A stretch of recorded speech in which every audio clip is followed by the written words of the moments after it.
कार्तिकी एकादशी. आज पंढरपूरची यात्रा. विठ्ठलाच्या दर्शनासाठी आषाढीला तशी पाहिली तर खूप गर्दी असते. कार्तिकी एकादशीला त्या मानाने कमी गर्दी असते. तरीसुद्धा प्रचंड मोठा जनसागर तिथे विठुरायाच्या दर्शनासाठी लोटलेला असतो. म्हणून सर्वप्रथम या विठुरायाच्या चरणी नमन करून तुम्हा सर्वांना कार्तिकी एकादशीच्या शुभेच्छा. आता हा जेव्हा देवधर्माचा विषय निघतो तेव्हा काही गोष्टी प्रकर्षाने मनात येतात. त्यातल्या त्यात ही जी गर्दीची देवस्थानं आहेत, विठ्ठल मंदिर घ्या पंढरपुरातलं, तुळजापूरचं तुळजाभवानीचं मंदिर घ्या, किंवा तिरुपतीचं बालाजी मंदिर घ्या. अशा सर्व देवीदेवतांच्या मंदिरामध्ये जिथे जिथे गर्दी असते, वणीची देवी घ्या, कोल्हापूरची देवी घ्या, एकविरा आईचं मंदिर घ्या, गणरायाची सगळी अष्टविनायकाची मंदिरं घ्या, जिथे जिथे भक्तांची अशी खूप मोठी गर्दी असते तिथे दर्शनासाठीचं नियोजन हा एक खूप मोठा ज्वलंत प्रश्न आहे. मग अगदी मुंबईतलं सिद्धिविनायकाचं मंदिर घ्या, लालबागचा राजा घ्या. दर्शन घेताना त्या भक्तांशी तिथले लोक कसे वागतात याच्या व्हिडिओ चित्रफितीसुद्धा भरपूर पाहता येतो आपण. आणि मग मनाला खटकतं की नक्की हे देवाच्या दरबारात चाललं आहे काय. आता नुकताच माझा एक मित्र सहकुटुंब तिरुपतीला जाऊन आला. त्याने त्याचा अनुभव सांगताना तिथलं एकंदरीत दृश्य जे पाहिलं त्यानंतर तो वैतागलेला दिसला. म्हणजे देवदर्शनानंतर जे आत्मिक समाधान लाभायला पाहिजे ते तर दूरच राहिलं, पण तिथल्या लोकांची अरेरावी, तिथं असलेली मॅनेजमेंट, तिथं असलेला VIP-साठीचा काळा बाजार, मग पैसे जास्त दिले की कमी गर्दीची रांग. म्हणजे मग गरिबांनी तासनतास रांगेत उभं राहायचं, ढकलाढकली होणार त्यांची. मग VIP घुसले म्हणून त्यांची अजून थांबण्याची वेळ वाढत जाणार. हे सर्रास घडतं आहे. त्या माझ्या मित्राने सांगितलं की त्यांनी 600 रुपये देऊन तिकीट काढलं होतं. असे 600, 1000, 1500 असे विविध विभागांच्या विविध रांगा होत्या. याचा सरळ सरळ अर्थ झाला की जर तुम्ही आपल्या भारताच्या राज्यघटनेचा सन्मान करत असाल तर मग त्या घटनेमधील अनुच्छेद 14 जो समानतेच्या अधिकाराबद्दल बोलतो आणि अनुच्छेद 21 प्रत्येकाला इथे त्याच्या त्याच्या प्रतिष्ठेनुसार जगण्याचा अधिकार आहे, याचं कुठेतरी उल्लंघन होतं. ही खंत वाटत नाही का या देवस्थानांना? का मग अशा योजना आखण्यामध्ये सरकारं पण सामील आहेत का? अशा योजनातून काही पैसा कोणाच्या तरी तुंबड्या भरण्यासाठी जातोय का? म्हणजेच देवस्थानाला एखादा भक्त जातो ते काहीतरी मनःशांती मिळावी, त्याच्या त्याच्या धर्मानुसार त्याच्या हातनं काहीतरी पूजापाठ व्हावा आणि एकंदरीतच त्याच्या आयुष्याला स्थैर्य लाभावं, अशा अपेक्षेने तो त्या देवस्थानात पाऊल टाकतो. आणि मग तिथे जर प्रत्येक भक्ताच्या बाबतीत असा जर बाजार मांडून ठेवलेला असेल, ही तर एकच गोष्ट मी सांगतोय तुम्हाला की भक्तांना रांगेत उभारताना पैशाची रांग वेगळी, त्यातून जास्त पैसे देणाऱ्यांची रांग वेगळी आणि बिलकुल तिकीट न काढणाऱ्यांच्या रांगा वेगळ्या. अक्षरशः त्या मित्राकडून मला कळलं, एक सामान्य कुटुंब दर्शनाला आलं होतं. यांना 600 रुपये देऊन 5 तास लागले दर्शनाला आणि त्या कुटुंबाला 19 तास रांगेत थांबावं लागलं. तुम्ही विचार करा, तिरुपती बालाजीला किती उत्साहाने माणूस जातो. 2-2 दिवस त्याचे ट्रेनमध्ये जातात. त्यानंतर तिथं पोहोचल्यानंतर त्याला अनंत अडचणींचा सामना करावा लागतो.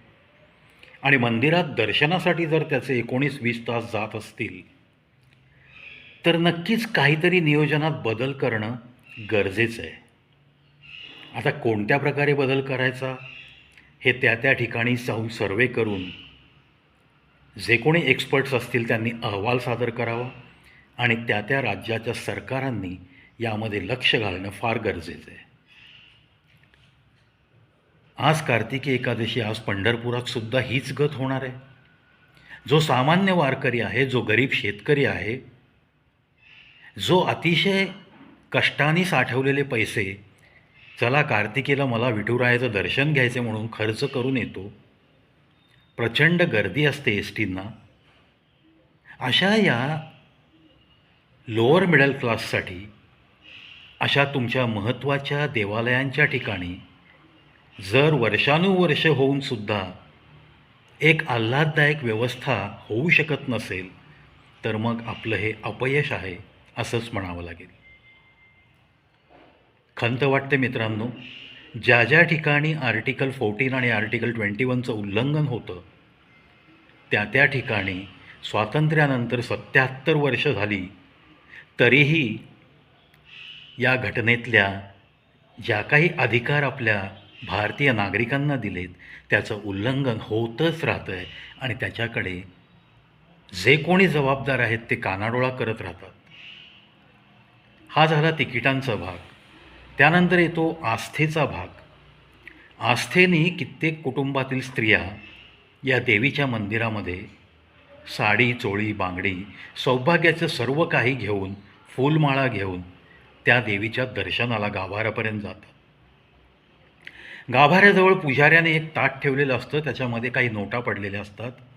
त्या देवालयामध्ये दक्षिणा पेटी तर असतेच असते, ती वर्षातून एकदा उघडली जाते. पुजाऱ्यांचं रोटेशन असतं वगैरे वगैरे गोष्टी या सर्वश्रुत आहेत. नुकतंच तुळजापुरातील काही गोष्टी मला खटकल्या. त्या अशा की जी काही परडीमध्ये घेऊन जातात देवीच्या दर्शनासाठी येणारा प्रत्येक भक्त, त्याच्यातल्या कित्येक वस्तू कचरा कुंडीच्या आसपास पडलेल्या दिसल्या. मग हीच का हो देवाबद्दलची आस्था?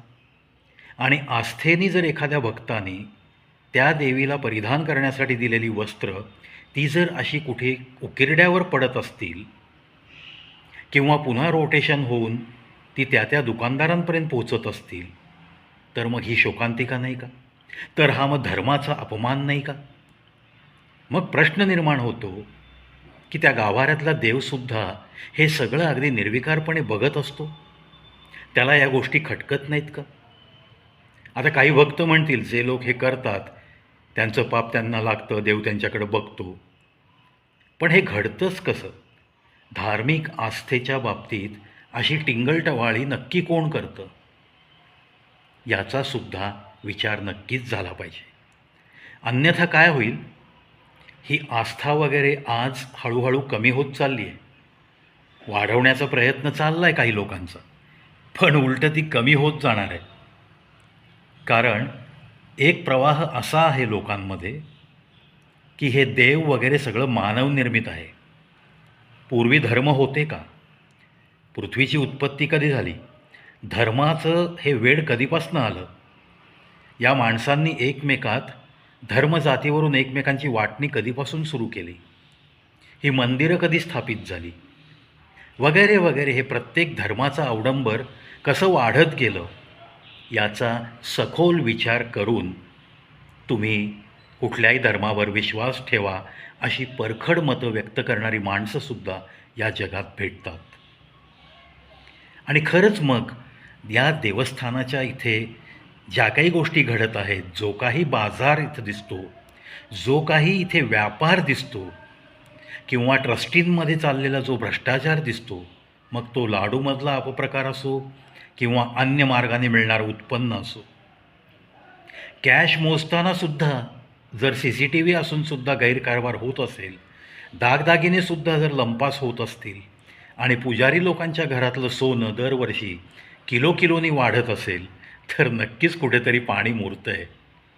धार्मिक आस्थेचा कुठे ना कुठे गैरफायदा जरूर घेतला जातो आहे अशी शंका येण्यास नक्कीच वाव आहे.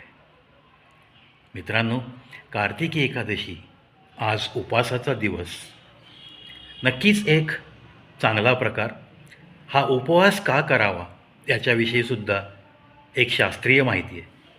होतं काय की आपल्या परंपरा या लाखो वर्षापूर्वीपासून आहेत, परंतु जे काही आपल्या धार्मिक ग्रंथात लिहिलं आहे, वेदांमध्ये लिहिलं आहे किंवा जे काही आपल्या गीतेत लिहिलं आहे, त्याला एखाद्या सायंटिस्टनी, ते सुद्धा परदेशातल्या सायंटिस्टनी, ती गोष्ट सिद्ध केल्यानंतर आपल्याकडच्या लोकांचे डोळे उघडतात. आज एकादशीला उपवास करण्याची परंपरा वर्षानुवर्ष आपण पाहतोय. त्याला धार्मिक आधार दिला आहे, but scientific base is definitely there. आता जापनीज शास्त्रज्ञांनी हे सिद्ध केलं की आपल्या ज्या शरीरामध्ये मृत पेशी तयार होतात, म्हणजे ज्या अनवॉन्टेड सेल्स असतात, त्या नष्ट होण्यासाठी या लुनार 11th डे असं त्या सायंटिस्टनी सांगितलं आहे. या दिवशी फास्ट ठेवणं, या दिवशी उपवास करणं हे प्रत्येकाच्या आरोग्याच्या दृष्टीने, शारीरिक क्षमता वाढण्याच्या दृष्टीने अतिशय चांगलं असतं. मग नक्की काय होतं या दिवशी, ज्याला आपण एकादशी म्हणतो, 11th लुनार डे. या एकादशीला या मृत पेशी, या पेशींवरच आपल्या ज्या काही कार्यरत पेशी असतात त्या त्यांना गिळंकृत करायला सुरू करतात उपवास केल्यामुळं. आणि अर्थातच मग स्वतःची स्ट्रेंथ वाढवून नवीन पेशींची निर्मितीसुद्धा योग्य प्रकारे सुरू राहते. म्हणजेच तुमचं शरीरच तुम्हाला एक नवीन आरोग्य प्रदान करू शकतं.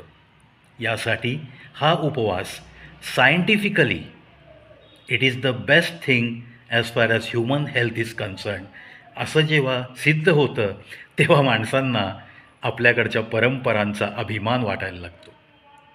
पण नुसतंच हे परंपरेनुसार करायचं आहे, तू हे कर असं सांगितल्यानंतर त्या माणसाला पटत नाही. पहा, एका जापानीज सायंटिस्टला हे संशोधन केल्यानंतर नोबेल प्राईजसुद्धा मिळतं आणि मग त्यानंतर आपल्या परंपरांचा आपल्याला अभिमान वाटतो आणि मग आपण एकादशीला महत्त्व द्यायला सुरुवात करतो. मोठी गमतीची गोष्ट आहे ना, आपल्या भारतात घडणारी सर्रास गोष्टी आहेत ह्या.